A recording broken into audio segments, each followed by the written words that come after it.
Instead, each passing year seemed to confirm the opposite. The emotional distance only continued to grow. Simple conversations became uncomfortable. Family gatherings felt increasingly awkward. Even ordinary interactions carried an invisible tension that everyone could sense. Rather than functioning as husband and wife, they appeared to exist as two people connected only by history.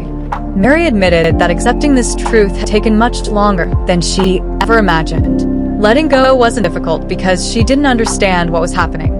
It was difficult because she remembered what they once had. She remembered the early years.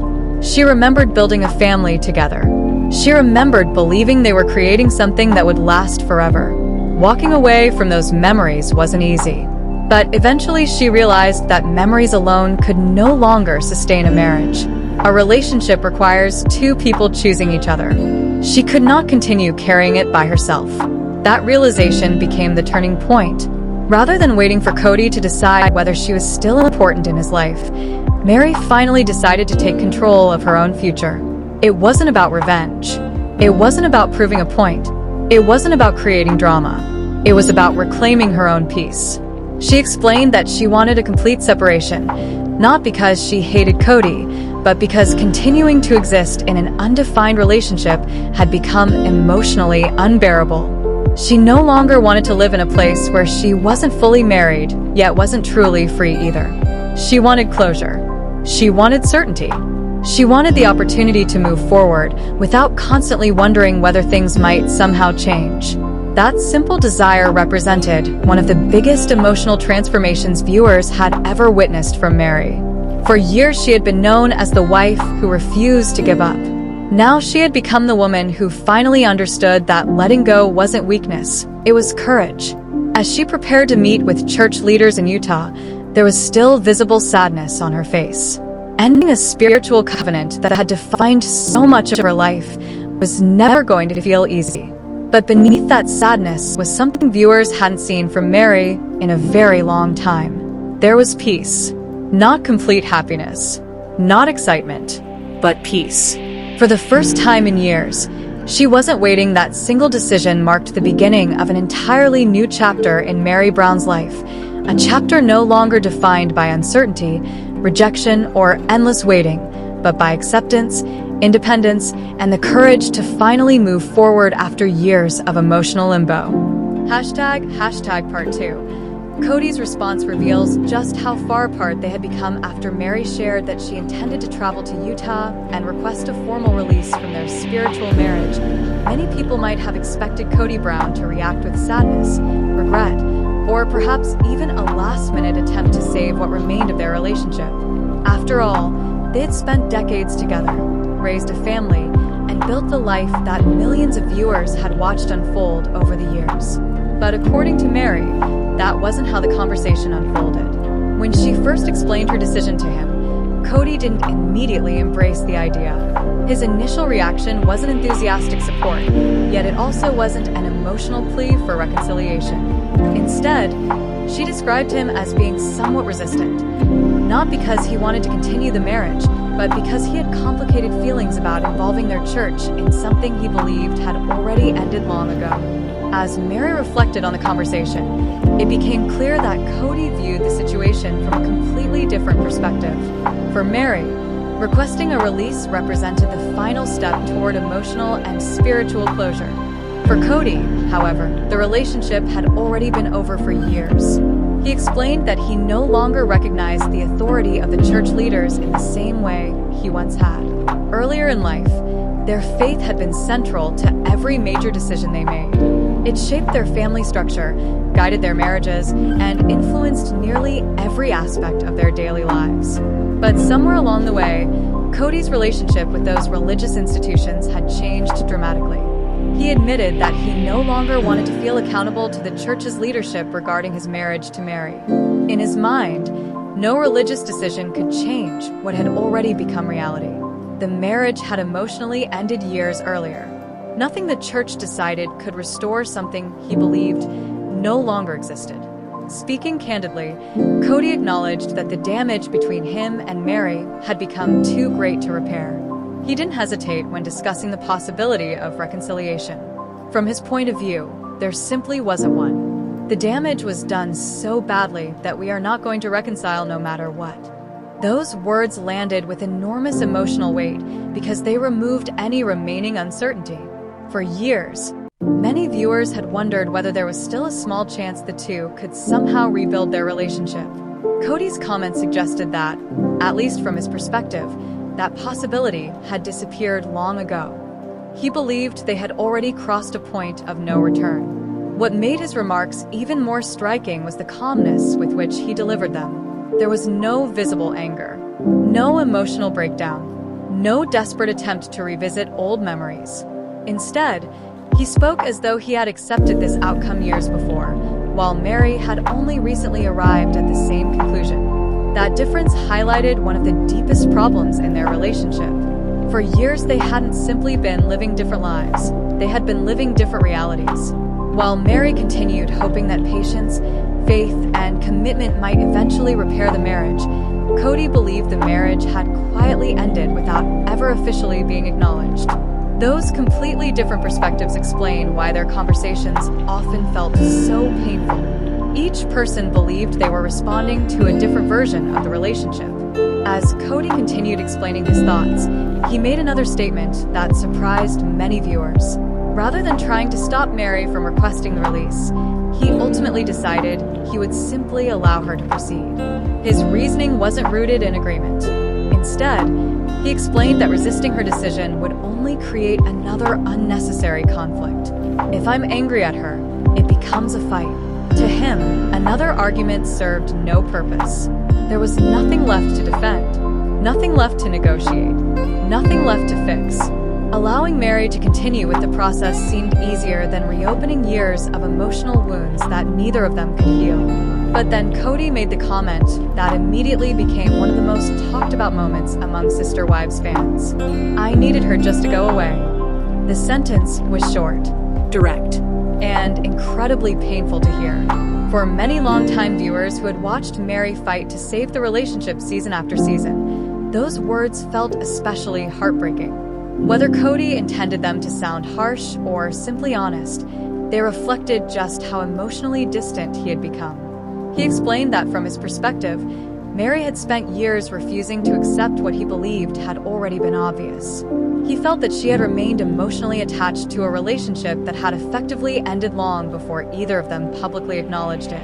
In his mind, her inability to fully let go had prolonged an ending that was already inevitable. Rather than seeing her persistence as loyalty, he viewed it as an inability to accept reality. That difference in interpretation exposed one of the deepest emotional divides between them. Meri believed she was fighting for her marriage. Kody believed the marriage had already died. Neither person seemed capable of convincing the other otherwise. As the conversation continued, it became increasingly clear that they were no longer discussing how to save a relationship. Instead, they were discussing how to officially acknowledge one that had quietly ended years earlier. For Kody, the church's decision would not change his life. For Meri, however, it represented freedom from nearly a decade of emotional uncertainty. Although they reached the same destination, they arrived there through completely different emotional journeys. One person had spent years hoping, the other believed hope had disappeared long ago. That contrast made this conversation one of the most revealing moments in their entire story, exposing not only the collapse of a marriage, but also the very different ways two people can experience the end of the same relationship. Hashtag part 3. Meri finally walks away after nearly a decade in limbo as the conversation came to an end.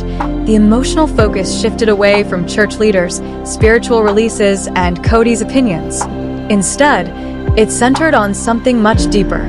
The years Meri Brown had spent living in emotional limbo and the life-changing decision she was finally making for herself. For nearly 10 years, Meri explained, she had existed in a relationship that no longer felt like a marriage, yet had never officially reached its conclusion. She wasn't truly Kody's wife in the emotional sense, but she also wasn't free to completely move on. She had been caught somewhere in the middle, holding on to promises that seemed to mean less and less with each passing year.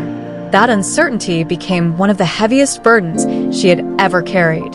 Every birthday, every anniversary, every family gathering, every holiday, every milestone served as another reminder that she was physically present, but emotionally disconnected. She often found herself attending family events where she felt more like a distant relative than a wife. Conversations became brief, awkward, and uncomfortable. The closeness they once shared had disappeared, replaced by silence and emotional distance. For years, Meri convinced herself that patience was the answer. She believed that if she remained faithful to the family and honored the commitment she had made, perhaps one day Kody would soften. Maybe another conversation would change everything. Maybe time would heal the wounds between them. Maybe they could somehow rediscover the love that had brought them together decades earlier. But as the years continued to pass, those maybes slowly turned into painful realities. Nothing changed.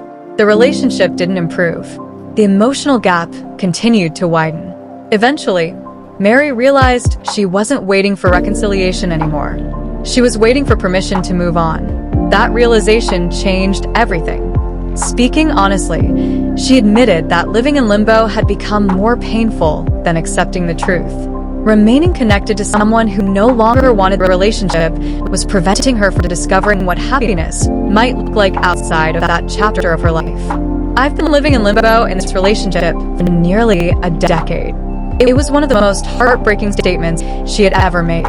Those few words summarized years of loneliness, disappointment, and emotional exhaustion. They reflected birthdays spent wondering where she stood, holidays filled with uncertainty, endless conversations that led nowhere, countless moments of questioning her own worth while hoping things would somehow improve. No one chooses to spend 10 years waiting for love to return, but hope has a way of convincing people to stay long after happiness has disappeared. Meri admitted that she had finally reached the point where she simply couldn't continue living that way. "I'm just not going to keep doing that." Unlike many of the emotional statements she had made in previous seasons, this one sounded different. There was no hesitation, no uncertainty, no fear. Instead, there was confidence.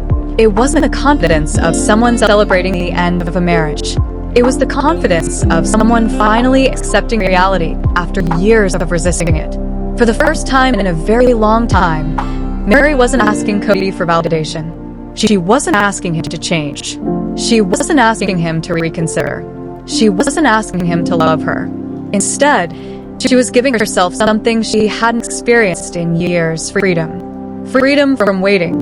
Freedom from wondering. Freedom from hoping for conversations that would never happen. Freedom from constantly questioning whether she was enough. As she prepared to move forward with the church release, it became clear that this wasn't just about ending a spiritual covenant. It was about reclaiming ownership of her own future. Throughout the years, viewers had watched Meri experience heartbreaking moments that seemed almost impossible to recover from. There were periods when she appeared isolated from the rest of the family. There were conversations where Kody openly questioned whether they even had a relationship anymore. There were countless moments where she smiled through obvious pain, trying to convince herself, and perhaps everyone else, that things might eventually get better. Looking back, those moments now seemed like stepping stones leading to this decision. Each disappointment, each rejection, each difficult conversation, each lonely holiday, they all slowly pushed her toward accepting what she had spent years trying to avoid: the truth. Sometimes, the strongest act of love isn't holding on. Sometimes, it's finding the courage to let go. For Meri, requesting the release wasn't an act of bitterness. It wasn't revenge. It wasn't about proving Kody wrong. It wasn't about making headlines or creating drama. It was about choosing peace over uncertainty, choosing self-respect over endless waiting, choosing a future instead of remaining trapped in the past. As the interview concluded, there was an unmistakable sense that one chapter had officially come to an end. The woman who had spent years hoping someone else would choose her had finally chosen herself. That single decision may become one of the most defining moments of Meri Brown's entire journey. Because after nearly a decade of emotional limbo, unanswered questions, and silent heartbreak, she was no longer waiting for permission to start over. She had already